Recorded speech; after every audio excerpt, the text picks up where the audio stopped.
Hello friends, मैं Mohit Jain, English faculty from Arihant publication.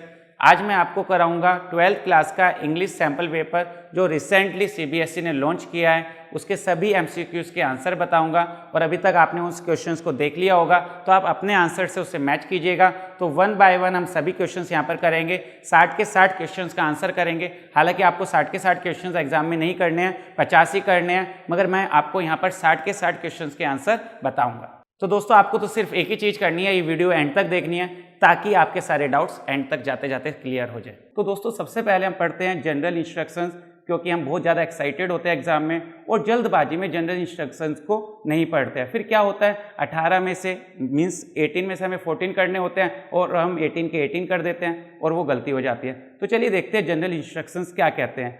तो यहाँ पर 3 सेक्शंस होंगे, A, B, C। A reading section होगा, बी आपका राइटिंग सेक्शन होगा और सी लिटरेचर। तो रीडिंग सेक्शंस में आप देखेंगे 18 क्वेश्चंस आएंगे, आपको 14 क्वेश्चंस करने होंगे। राइटिंग सेक्शंस में 12 क्वेश्चंस आएंगे, आपको 10 करने होंगे और लिटरेचर सेक्शन में 30 क्वेश्चंस आएंगे, आपको 26 करने होंगे। तो इस बात का बहुत अच्छे से ध्यान रखिएगा, सेक्शन ए में आपको 14 क्वेश्चंस करने हैं आउट ऑफ 18 और सेक्शन बी में 10 करने हैं 12 में से और 26 करने हैं सी में 30 में से, जो लिटरेचर का बहुत इंपॉर्टेंट पार्ट है। तो चलिए दोस्तों स्टार्ट करते हैं सेक्शन ए से। चलिए दोस्तों देखते हैं पैसेज नंबर 1 जिसके आपको क्वेश्चंस करने हैं। तो यहाँ पहला क्वेश्चन हम देखते हैं, the scenic beauty of Srinagar makes the writer feel. Passage आप देख पा रहे हैं, यहाँ पर श्रीनगर की बात की गई है। तो यहाँ पर जो नरेटर है उसने अपनी सारी चीज़ें बताई है, कैसे वो श्रीनगर में था और कैसे उसमें एकदम से चेंजेस आया उस ब्यूटी को देखकर।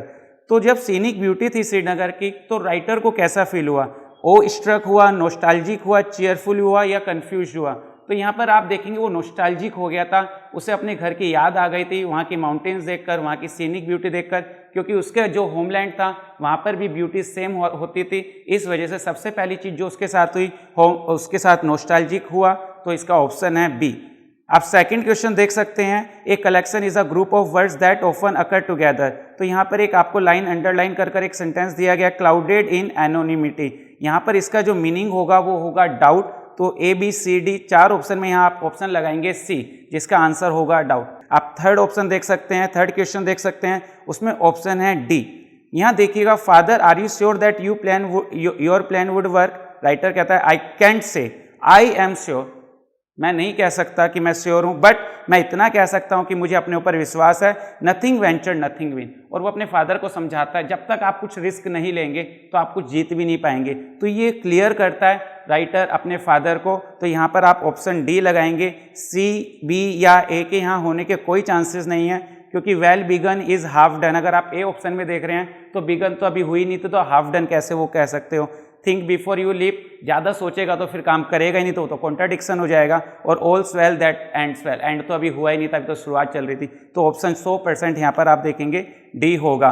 दोस्तों देखते हैं question number 4, which sign board would be the writer have chosen for his 1992 undertaking in GB valley. वो जीबी वैली से था, तो जब उसने अपने घर पर ही वो बिजनेस स्टार्ट किया था टूरिज्म का, अपने घर को एक होटल की तरह उसने यूज़ किया था, तो क्या साइन बोर्ड लगाया होगा। मैंने बार बार आपसे कहा घर, और जब आप पैसेज पढ़ा तो आपने भी उसमें हाउस वर्ड पढ़ा था।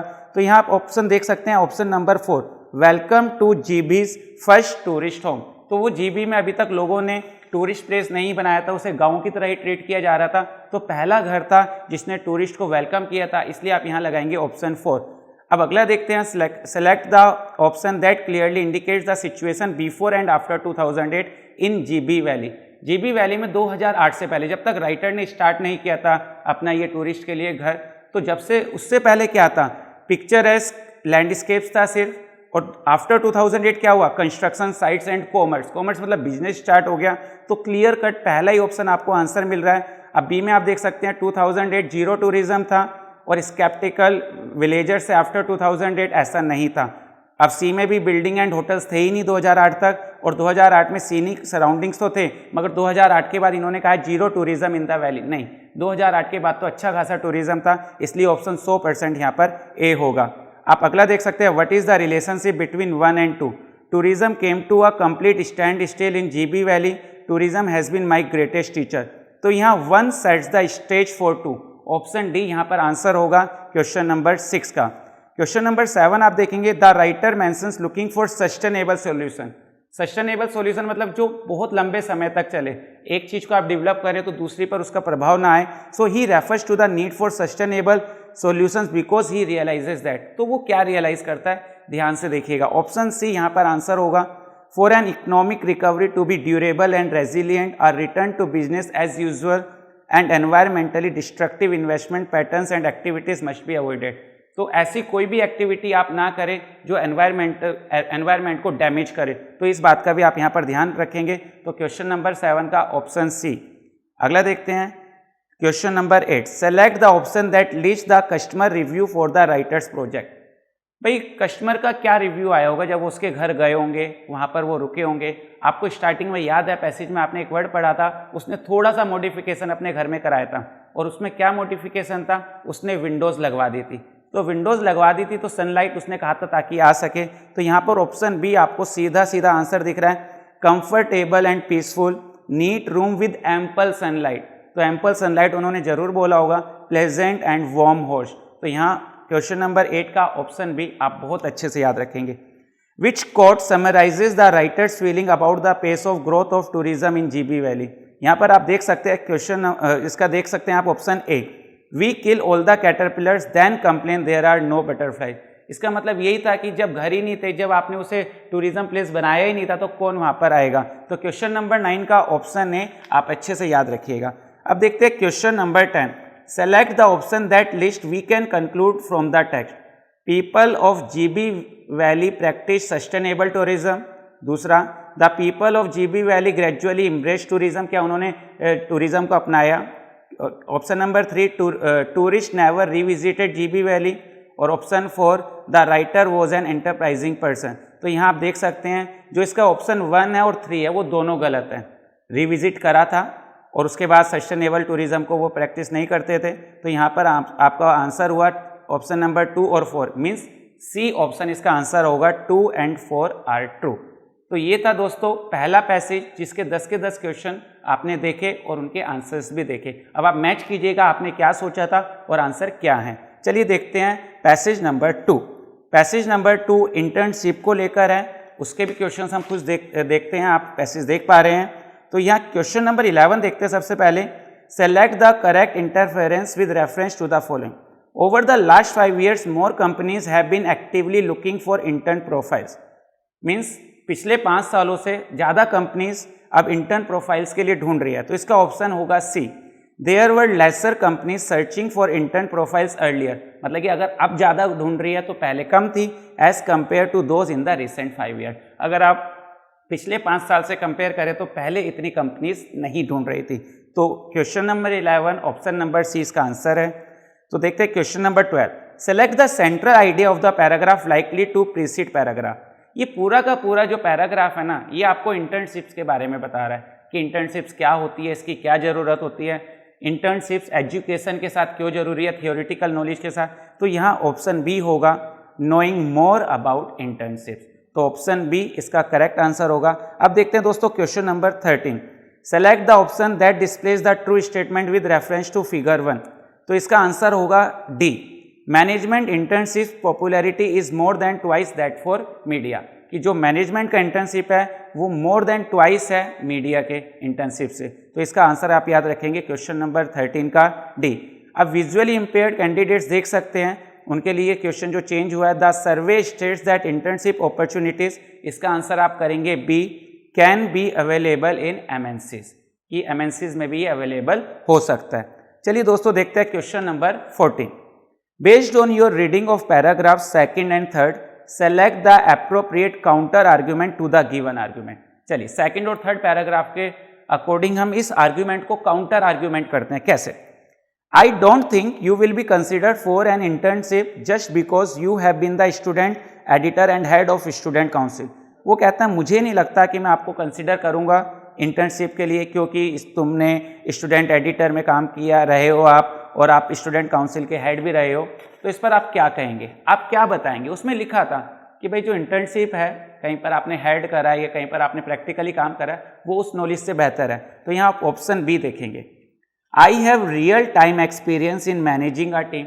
मैनेजमेंट पढ़ना और टाइम एक्सपीरियंस होना, दो चीज़ों में फ़र्क है। और वो क्या कह रहा है आगे, and many companies consider it more meritorious than a degree in management, कि कई कंपनीज तो इसे ज़्यादा मेरिटोरियस मानती है कि डिग्रीज होने से। तो ये आपका ऑप्शन भी इसमें बिल्कुल सही आंसर है। आप ऊपर देखिए क्या कहता है वो, I think I have a fair chance because I am applying for a virtual position then an office one. तो ये कोई लॉजिक तो नहीं होगा कि ऑफिस वन में नहीं जा रहा, तो ये इसलिए कट गया। I know that my stipend might be on the lower side but I think that it's a good earn while you learn opportunity, तो ये भी लॉजिक यहाँ पर नहीं लग रहा है। चलिए देखते हैं question number 15। Select the option that displays the correct cause effect. Cause और इफेक्ट, जहां पर दोनों का तालमेल बैठ रहा हो, जहां पर दोनों का तालमेल बैठेगा। देखते हैं कोज क्या है, several students had academic course to complete. यहाँ मैं आपको शुरुआत में आंसर बता देता हूँ, ए है। अब कोज और इफेक्ट का मैं आपको दिखाता हूँ कैसे यहाँ रिलेशन बन रहा है, कि बहुत सारे स्टूडेंट्स को क्या करना है, एकेडमिक कोर्स कंप्लीट करना है और इंटर्नशिप के बिना वो नहीं होता। तो इफेक्ट क्या आया, students applied for online internship. तो उन्होंने ऑफलाइन इंटर्नशिप का वेट नहीं करा और उन्होंने अपना ऑनलाइन इंटर्नशिप क्या कर दिया, अप्लाई कर दिया। तो इसका ऑप्शन हो गया ए। क्वेश्चन नंबर 16 देखते हैं। The survey statistics mention the average stipend indicating that. तो एवरेज जो था वो क्या था, सी था। आपने पढ़ा होगा पैसेज में, यहाँ देख सकते हैं 7,000 रुपये था। हाईएस्ट दिया था उन्होंने 85,000, एवरेज 7,000 दिया था, वो मिनिमम नहीं दिया था। तो option C. Question number 17। Healthy traffic का यहाँ क्या मतलब था, इसका मतलब था sizeable number of visitors to the portal per month. तो क्वेश्चन नंबर 17 का आप देख सकते हैं ऑप्शन आएगा सी। देखते हैं question number 18। Read the two statements given below and select the option that suitably explain them. Established companies are reluctant to take too many interns on board. जो बड़ी कंपनीज होती है वो ज़्यादा इंटर्न्स को नहीं लेना चाहती। Probability of interns living the company, क्योंकि इंटर्न्स ना फिर बाद में कंपनी को छोड़ देते हैं। तो यहाँ देख पा रहे हैं क्वेश्चन जो डी है आपका, इसमें ऑप्शन जो फर्स्ट स्टेटमेंट है वो उसे ट्रू बता रहा है और बता रहा है second is the reason for one. हाँ, सेकंड रीजन था कि इंटर्न्स क्या करते हैं, कंपनी छोड़ देते हैं, इसलिए वो ज़्यादा इंटर्न्स को लेना नहीं चाहते हैं। तो इसका ऑप्शन होगा डी। दोस्तों अब हम आ जाएंगे राइटिंग सेक्शन पर, जो बहुत इंपॉर्टेंट है। अभी तक आप लिखते थे 11th क्लास तक, 12th में इस बार आपको पहली बार इसे एमसीक्यू में करना है। तो एमसीक्यूज में कैसे क्वेश्चंस आएंगे चलिए देखते हैं। द प्रेसिडेंट ऑफ RWA, आप देख पा रहे हैं क्वेश्चन, उसे नोटिस पुट करना है residents about a power cut, कि पावर कट होने वाला है रेजिडेंट्स में, तो उसके लिए नोटिस लिखना है। तो उसका टाइटल क्या होगा, तो पावर कट होने वाला है और आप पहले से इन्फॉर्म कर रहे थे, यानी कि वो शेड्यूल्ड है। तो इसका ऑप्शन होगा बी, शेड्यूल्ड पावर कट्स। तो लगा लीजिए जल्दी से ऑप्शन बी। चलिए देखते हैं question number 20। Select the option that lists the most accurate opening for this notice. आपने नोटिस लिखे हैं 11 तक, तो आपको पता है स्टार्टिंग जो अप्रोप्रिएट है वो कौन सी होती है, आपको साफ साफ दिखाई दे रहा है option C. This is to inform all the residents of Chevalier Heights about. तो उसके बारे में पूरा लिखा हुआ है, तो आप देख सकते हैं। Question number 21। Select the option with the information points to be included in the body of the notice. तो भाई मुझे ये नोटिस देना है कि लाइट्स नहीं आएगी कुछ समय तक, तो उसके लिए क्या क्या यहाँ पर हम लेंगे। रेगुलर पावर कट्स पर तो मैं बात करूंगा नहीं यहाँ पर नोटिस में। रेजोल्यूशन फॉर पावर कट्स, ये तो कोई लॉजिक ही नहीं हुआ। और आपको ऑप्शन 5 दिखाई दे रहा है, complaint against regular power cut. तो नोटिस कंप्लेन के लिए तो बनते नहीं हैं। तो यहाँ आप देख पा रहे हैं option 3 reason for the power cut आपको बताना होगा, timings of the power cut भी आपको बताना होगा और date of the power cut भी बताना होगा। तो 3, 4, 6 कहाँ पर है, डी ऑप्शन में आप इसे देखेंगे। Question number 22। Would this notice reflect the name of the RWA। बिल्कुल आएगा जी, RWA का नाम तो लिखना ही पड़ेगा क्योंकि वो इशूइंग बॉडी है, उसी की तरफ से तो नोटिस आ रहा है कि कौन सा RWA है वो बताएगा तो सही भाई कहाँ पर लाइट नहीं आएगी। तो ये आंसर होगा ए। कंक्लूजन क्या होगा, कंक्लूजन में आप क्या कहोगे, स्टे इन्फॉर्म। स्टे इन्फॉर्म करके क्या करेंगे लोग, कोलैबोरेशन, सॉलिसिटेड कोलैबोरेशन क्यों चाहिए पावर कट में आपको नहीं, प्रिपेयर्ड कैसे रहेंगे, प्रिपेयर्ड की तो कोई बात ही नहीं है। तो आप क्या माफी मांगते हैं ना, तो आप क्या कहेंगे, असुविधा के लिए खेद है, इंग्लिश में क्या कहेंगे, इनकन्वीनियंस रिग्रेटेड। तो ये था आपका क्वेश्चन नंबर 23 का आंसर डी। चलिए दोस्तों देखते हैं अगला question. Answer any 6 of the 7 question यहाँ आपको करने हैं। तो क्वेश्चन क्या है, Venu is a member of coexistence a school club that actively promotes animal rights and care. Animal rights word पर आप ध्यान रखिएगा। He has to write an article emphasising the need for prevention of cruelty to animals and peaceful coexistence between animals and human beings. Question आपके सामने। तो वो कहता है select the option that list an appropriate title. Title क्या होना चाहिए? Man and animal I struggle to coexist? नहीं, हमें सिर्फ स्ट्रगल नहीं बताना, कुछ सॉल्यूशन भी देने हैं। The rehabilitation and conservation of species. Rehabilitation तो हम कर ही नहीं रहते यहाँ पर, तो यहाँ पर आपको ऑप्शन सी साफ साफ आंसर दिखाई दे रहा है। Remodelling the future by peaceful coexistence. Remodelling the future by co peaceful coexistence इसका आंसर होगा। अब दोस्तों देख सकते हैं question number 24, should Venu choose to elaborate on reasons for cruelty to animals. क्या क्या उसे यहाँ पर इंक्लूड करना चाहिए? जो क्रुएल्टी हो रही है एनिमल्स के प्रति, कौन कौन से रीजन यहाँ पर उसे लेने होंगे? आप यहाँ पर देख सकते हैं lack of compassion, option D पर आ जाइए आप। 4 जो पॉइंट है, डिसप्लेस्ड इमोशंस नहीं रहे हैं, मैलिशियस इंटेंट क्या है, पोचिंग बढ़ रही है, हैबिटेट डिस्ट्रक्शन बढ़ रहा है, प्रेजुडिसेस बढ़ रहे हैं, और नेग्लेक्ट में क्या क्या हो रहा है, स्टारवेशन, इनसफिशिएंट हेल्थ केयर और अबेंडनमेंट। तो इसका आंसर होगा ऑप्शन डी यानी कि 4। तो पहले में ओवरवर्क वाली बात कुछ समझ नहीं आ रही है, मेटेरियलिज्म कुछ लॉजिक नहीं बैठ रहा था वहाँ पर। उसके बाद पेट एनिमल्स क्रुएल्टी में नहीं आ रहा था। उसके बाद इंक्रीजिंग अब्यूज, पोचिंग सही था, habitat destruction, lack of compassion भी ठीक था। ग्रीड में आप देख रहे हैं कि हार्म टू एनवायरनमेंट यहाँ पर लॉजिक नहीं बैठ रहा था। तो कुल मिलाकर आपका आंसर हो गया डी। विजुअली इंपेयर्ड स्टूडेंट्स देखेंगे while elaborating on the causes for cruelty which is the cause Venu should not include animal activist. कारण नहीं है इसका, वो तो उनकी मदद ही कर रहे हैं। क्वेश्चन नंबर 26 आप देख सकते हैं, which option would help Venu with the appropriate organisation of relevant ideas for this article. तो इसका आंसर है A, expressing concern about several cases of cruelty to animals. यहाँ से स्टार्टिंग होगी, कंसर्न दिखाएगा, वो थोड़े से एक्टिविटीज़ दिखाएगा, केसेस दिखाएगा, फिर उसके बाद रीज़न बताएगा, इफेक्ट्स देगा, प्रोवाइडिंग सजेशन देगा फिर एंड में, और एक कंक्लूसिव आउटलुक देगा। यही किसी आर्टिकल को लिखने का सबसे बेस्ट तरीका होता है। तो क्वेश्चन नंबर 26 का आंसर होगा ए। क्वेश्चन नंबर 27 आप देख पा रहे हैं, which suggestions from those given below would be appropriate for Venu's article. Suggestion आप क्या देंगे? वहाँ पर एक एनिमल राइट के लिए क्वेश्चन में आया था कुछ वर्ड, तो यहाँ पर एनिमल राइट वाला आपको सी में दिखाई दे रहा है, strengthening execution of animal rights laws, increasing awareness, reducing human wild life conflict. तो आंसर होगा इसका सी। क्वेश्चन नंबर 28 आप देख पा रहे हैं, read a sentence from Venu's article draft and help him complete it by selecting the most appropriate option. As animals find their natural habitat shrinking daily, घटते जा रहे हैं एनिमल्स के जो हैबिटेट है, their interactions with humans keep rising, और interactions जो है वो करीब आ गए हैं ह्यूमन और एनिमल, ओफन टू द, इससे क्या होता है, फियर ऑफ द ह्यूमन्स, इंसान का डर बढ़ता है, and with disastrous result for the animals, animals के लिए डिजास्ट्रस रिजल्ट्स आते हैं। तो इसका आंसर होगा D. Which quote should Venu use to summarise the central idea of this article. Article का सेंट्रल आइडिया को कोट करना हो तो क्या लिखाएगा वो? तो वो लिखेगा the greatness of a nation and its moral progress can be judged by the way its animal are treated. कि आप किसी भी देश में जाइए, उसके एनिमल कैसे ट्रीट हो रहे हैं वो बताएगा उस नेशन की ग्रेटनेस के बारे में। क्वेश्चन नंबर 29 का ऑप्शन बी आंसर हुआ। क्वेश्चन 30 देखते हैं, read the following options for the self checklist for this article and select the option that includes the most appropriate self checklist for this article. तो दोस्तों इसका answer है option 2। My article contents में आप क्या क्या करेंगे? एक आई कैचिंग होना चाहिए, content that offers a balanced view of the issue, input for the cause effect and suggestion, ये एक सीरीज में आते हैं। उसके बाद कंक्लूजन आपका आएगा और फिर बाय लाइन। तो आप यहां देख सकते हैं ऑप्शन बी इसका आंसर होगा। चलिए दोस्तों स्टार्ट करते हैं अब लिटरेचर। लिटरेचर का आप पहला क्वेश्चन देख पा रहे हैं, जो एक पैसेज आया हुआ है उसके ऊपर, साहिब्स मटरिंग, साहिब जो धीरे धीरे बोल रहा था और दूर देख रहा था, इसका मतलब क्या होता है? कब आप ऐसा करते हैं? गुस्से में, शाइनेस में, एम्बैरेसमेंट में या एंजाइटी में? तो ऐसा आप करते हैं एम्बैरेसमेंट में। शर्मिंदगी होती है ना, तो साहिब को शर्मिंदगी थी, हर चीज में शर्मिंदगी रहती थी। एक तो रैक पिकिंग करता था, स्कूल नहीं जाता था, तो इसका आंसर होगा करेक्ट आंसर सी, एम्बैरेसमेंट। तो अब आपको समझ आ रहा है चैप्टर के डायरेक्ट रेफरेंस से आंसर नहीं आ रहे हैं कि साहिब क्या था, रैक पिकर, इस तरह के क्वेश्चन नहीं है, तो आपको डीप में जाकर चैप्टर की अंडरस्टैंडिंग करनी पड़ेगी।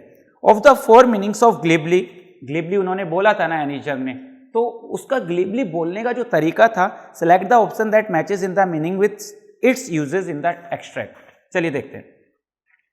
शोइंग अ डिग्री ऑफ इनफॉर्मेलिटी, नहीं जी, इनफॉर्मेलिटी से तो वो बिल्कुल बात नहीं करती थी। Lacking depth and substance, being insincere and deceitful, speaking with fluency. Insincere और डिसीटफुल बिल्कुल नहीं थी वो, फ्लुएंसी में नहीं बोली थी ये बात, क्योंकि उन्होंने उस पर रियलाइज भी किया था। तो जब उन्होंने बोल दिया और जब उन्हें एहसास हो यार इस पे पैसे होते तो स्कूल जरूर जाता, तो यानी कि डेप्थ की कमी थी, सब्सटेंस की कमी थी, तो आंसर हो गया इसका B, lacking depth and substance. देखते दोस्तों question number 33, who do you think sahib is referring to as they. जब उसने कहा था ना when they build one, school नहीं जाते, उसने कहा था जब भाई स्कूल बना देंगे ना वो तो चला जाऊंगा, तो दे किसके लिए कहा होगा, हम दे किसके लिए कहते हैं स्कूल के लिए, क्या ऑफिशियल्स के लिए, इनहैबिटेंट्स के लिए, टीचर्स के लिए, जर्नलिस्ट। जर्नलिस्ट कुछ नहीं बनाते हैं, टीचर्स तो स्कूल बनाएंगे नहीं, वो पढ़ाएंगे, इनहैबिटेंट्स पास रहने वाले लोग भी नहीं बनाएंगे, तो ऑफिशियल्स मतलब कि सरकार, उसने ये बात सरकार के लिए कही थी भाई अगर स्कूल बनाएंगे तो मैं चला जाऊंगा। Select the option that lists the feelings and attitudes corresponding to the following. I ask half joking, he says smiling broadly. तो पहला जो है और सेकंड जो ऑप्शन है हमें बताना है उसमें क्या क्या हो रहा है। तो पहला देखो आई आस्क हाफ जोकिंग, वो कहते हैं थोड़ा एरोगेंस है, थोड़ा सीरियसनेस है। अब जोकिंग में सीरियसनेस तो नहीं है, ए ऑप्शन काट दीजिए। बी ऑप्शन में वो पहले में कहता है अम्यूजमेंट है और इरिटेशन है, इरिटेशन तो नहीं है, जोकिंग कर रही है तो इरिटेशन में तो कोई जोक नहीं करता, बी ऑप्शन भी काट दीजिए।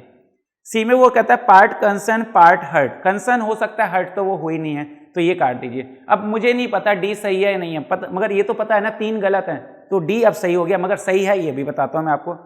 पार्ट ह्यूमर, जोकिंग से आ गया, और अर्नेस्टनेस, उसने क्या कहा था, सच्चाई थी उसके अंदर एक, तो अर्नेस्टनेस भी है, ह्यूमर भी है। और नीचे था ना स्माइलिंग ब्रॉडली, तो सेल्फ बिलीव। स्माइल करने का मतलब क्या होता है, जब आपके अंदर सेल्फ बिलीव होता है।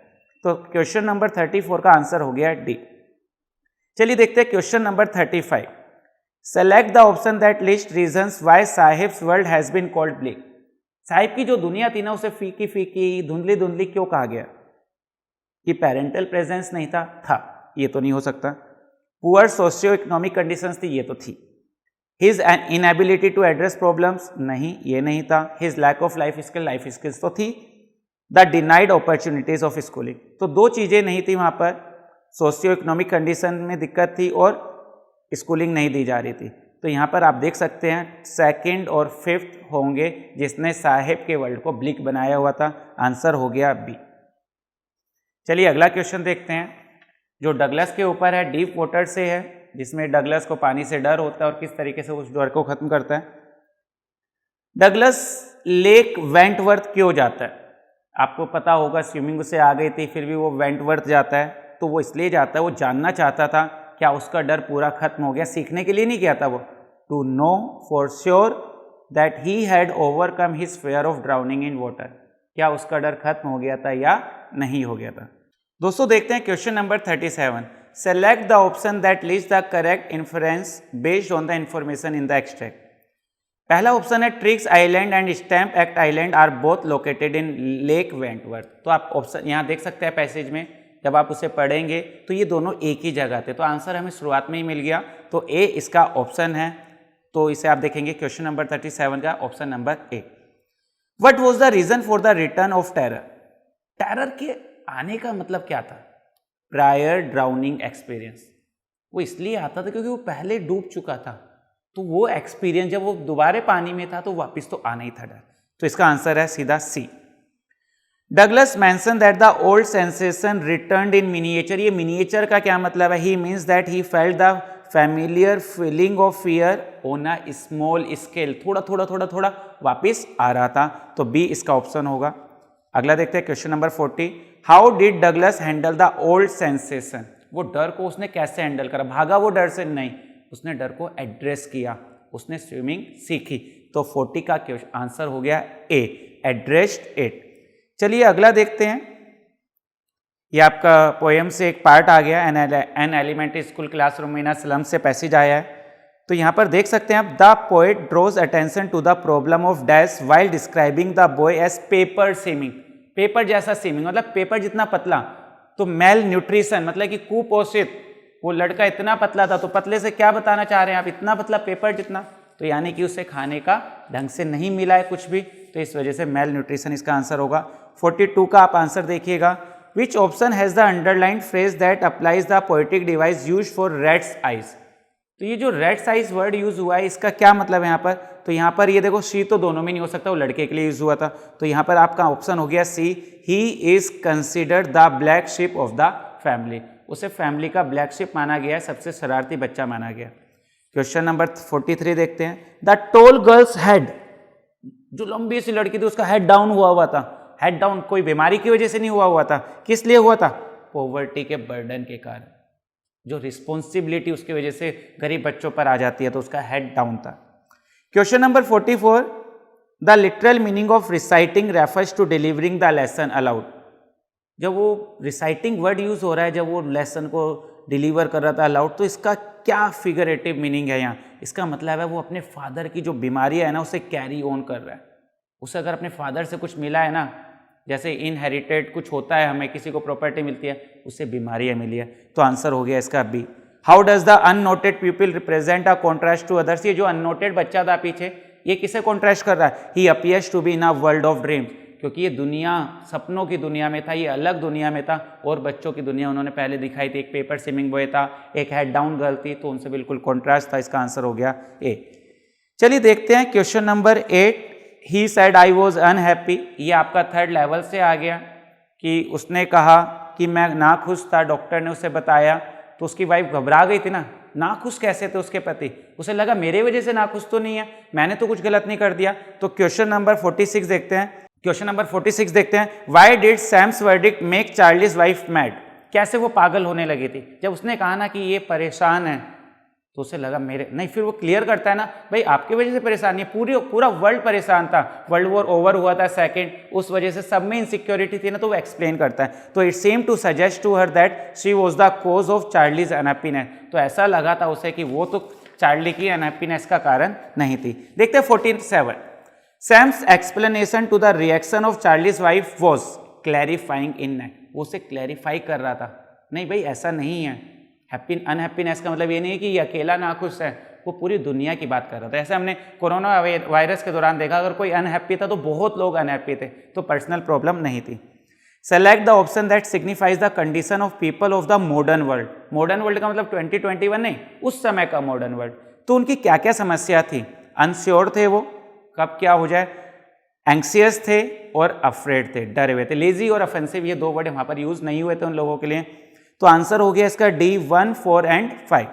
Select the option that displays a cause और इफेक्ट का सेट बनाता है। उनमें से ऑप्शन देखते हैं। चार्ली का स्टैम्प कलेक्शन करना, इसलिए वो दुनिया में थर्ड लेवल में गया था? नहीं, स्टैम्प कलेक्शन का थर्ड लेवल से कोई लेना देना नहीं है। हर कोई भागना चाहता था, इसलिए पूरे मॉडर्न वर्ल्ड में इनसिक्योरिटी थी? नहीं।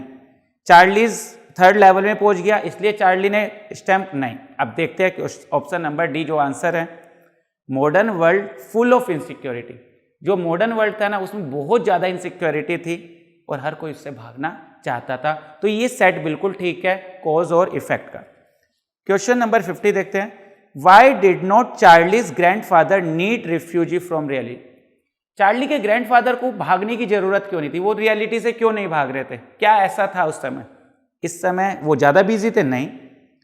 उन्होंने रियलिटी को डिनाई कर? नहीं, वो एक पीसफुल टाइम में रहते थे। 1894 की बात बता रहे थे। वर्ल्ड वॉर 1 20 साल दूर था और वर्ल्ड वॉर 2 तो बहुत ज़्यादा दूर था। तो उनके समय में बहुत ज़्यादा पीसफुलनेस था, इस वजह से उन्हें रियलिटी से भागने की जरूरत नहीं थी। देखते हैं अब अगली पोएम। इन कीपिंग क्वाइट से क्वेश्चन आया है। In keeping quiet the poet does not want the reader to confuse his advice for dash with total inactivity. Poet जो रीडर से कह रहा है ना, वो कह रहा है इंट्रोस्पेक्शन करो भाई, अपने अंदर झांको खाली समय निकाल कर। अब बच्चों ने अंदाजा लगा लिया भाई टोटल इनएक्टिविटी मतलब कि काम ही मत करो, सब कुछ छोड़ दो। नहीं, ऐसा नहीं था। तो इसका ऑप्शन डी आप आंसर लगाइएगा, इंट्रोस्पेक्शन। चलिए देखते हैं question number 52। On his way to school, Franz कहता है उसके अंदर स्ट्रेंथ थी रेजिस्ट करने की, उसमें इतनी ताकत थी कि उसने किसी चीज को दूर करा और वो स्कूल गया। अब किस चीज को दूर किया था? आपको याद होगा, टेम्पटेशंस आ रही थी, बर्ड्स भाई चर्पिंग कर रही थी, सोल्जर्स ड्रिलिंग कर रहे थे, वेदर क्या था, वार्म था, तो तीन चीजों से अट्रैक्ट कर रही थी। मगर उसने क्या करा? रेजिस्ट करा, भाई नहीं मुझे स्कूल जाना है। तो आपका आंसर आ गया ना, टेम्पटेड, यहाँ पर आंसर आएगा।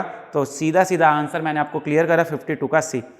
53 देखते हैं, select the suitable option for the given statement based on your reading of the lost spring. आपको याद होगा एनिस जंग का।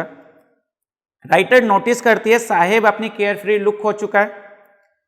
साहेब को 800 रुपए के लिए उसने अपनी वो फ्रीडम वाली जिंदगी को अबेंडन कर दिया, सरेंडर कर दिया। तो आप देख पा रहे हैं दोनों ही स्टेटमेंट सही थी कि एक तो उसकी केयर फ्री लुक चली गई थी और उसने 800 रुपए के चक्कर में ना अपनी फ्रीडम को गवा दिया था। तो इसका आंसर होगा B, both 1 and 2 are true.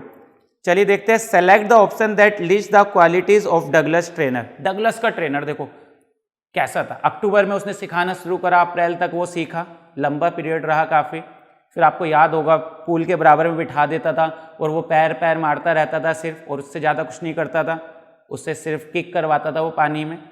तो यहाँ से आप देख पा रहे हैं एडवेंचरस की तो कोई बात आई नहीं थी उसकी, जेनरस भी हमने कोई खास देखा नहीं था, पेशेंट था कि 6-7 महीने उसने स्विमिंग लगाने में सिखाए, मैथोडिकल था, बेल्ट बांध कर सिखाता, कभी कभी अलग अलग मेथड से सारी चीज़ें क्लियर कर रहा था, और इनकरेजिंग था कि डगलस जो इतना डरता था पानी से, पानी को दूर से देखकर डर जाता है डगलस, उससे भी उसने स्विमिंग सिखाई। तो 3, 4, 5 ऑप्शन बी आंसर आप लगाइए। लेड स्काई 55 में आप देख सकते हैं मेटाफर जो यूज हुआ है लेड स्काई। लेड स्काई का मतलब होता है ग्रे क्लाउड्स, मतलब कि सब धुंधला धुंधला, सब नेगेटिविटी। तो इसका आंसर है a sense of hopelessness and despair. तो क्वेश्चन नंबर 55 का ऑप्शन डी आप आंसर देखेंगे। अब ये देखते हैं question number 56। सदाउ servants leave his house. सदाउ के सर्वेंट्स ने घर छोड़ दिया, मगर किसी ने उसे धोखा नहीं दिया, किसी ने जाकर उसकी कंप्लेंट नहीं की। क्यों? और ये POW है ना, इसका मतलब है प्रिजनर ऑफ वॉर। कौन था वो? टॉम था ना, अमेरिकन प्रिजनर था जो, उसके बारे में। तो इसका ऑप्शन ए ही आपको आंसर बिल्कुल करेक्ट लगेगा, और मैं आपको बताता हूं क्यों। Servants truly believe that they must not be a part of the house hold which sheltered a prisoner of war. घर तो इसलिए छोड़ा क्योंकि उसमें प्रिजनर ऑफ वॉर रह रहा था, बट उनका जो लव था या लॉयल्टी थी सदाओ के प्रति, उसने उनके सीक्रेट्स को बाहर जाकर नहीं बताने दिया। तो आपका ऑप्शन नंबर ए आंसर हो गया, क्योंकि घर छोड़ना उनकी मजबूरी थी, नहीं तो उन्हें भी ट्रेटर मान लिया जाता। और सदाओ की कंप्लेंट इसलिए नहीं करी, सदाओ से प्यार भी था, सदाओ के प्रति लॉयल्टी भी थी। आगे के ऑप्शन आप देखेंगे, जैसे बी ऑप्शन भी देखें, the servants knew that any information about the POW would result in punishment for them and their families which is why they revealed nothing. इस वजह से उन्होंने कुछ नहीं, ऐसा कुछ नहीं था। अगर वो घर छोड़कर जा रहे थे तो उन्हें पनिशमेंट क्यों मिलती? The servants were superstitious and scared with the white man on the premises and consequently choose to remove themselves and stay silent about the situation. ऐसा कुछ नहीं था। सुपरस्टिशियस क्या होंगे वो, कि उनके कुछ कहने से क्या उनके ऊपर कुछ हो जाएगा? नहीं। तो इस तरीके का ऑप्शन ए आपका आंसर हो गया। 57 क्लासिफाई 1 to 4 एज फैक्ट और ओपिनियन। फैक्ट मतलब होता है जो चैप्टर में लिखा हुआ था, ओपिनियन अगर किसी करेक्टर की या किसी और की ओपिनियन है। First day covers are never open, ये फैक्ट है। Grand Central is growing like a tree, नहीं ये फैक्ट नहीं था, ये तो चार्ली का मानना था। प्रेसिडेंट रूजवेल्ट कलेक्टेड स्टैम्प्स, ये फैक्ट है। सैम वॉज चार्ली साइकाइट्रिस्ट, ये भी फैक्ट है। तो 1, 2, 3, 4 में से आप देखेंगे 1, 3, 4 फैक्ट है और सेकंड ओपिनियन है, तो आंसर हो गया ए। तो fact 1, 3, 4, opinion 2। Identify the tone of Pablo Neruda in the following line. Question number 58 देख सकते हैं। Perhaps the earth can teach us, perhaps आप वर्ड देखिए। कॉन्फिडेंट नहीं, परहैप्स है तो कॉन्फिडेंट नहीं है। Dramatic about the prediction he made, dramatic भी नहीं है वो।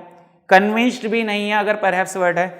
अनसर्टेन था फिर भी होपफुल था, शायद ऐसा हो कि अर्थ सिखा दे। Question number 59 doctor Sadao mutters the word my friend, my friend. Operation कर रहे थे ना, माई फ्रेंड बोले जा रहे थे। जब POW वही prisoner of war in the light of the circumstances, क्या हम कह सकते हैं?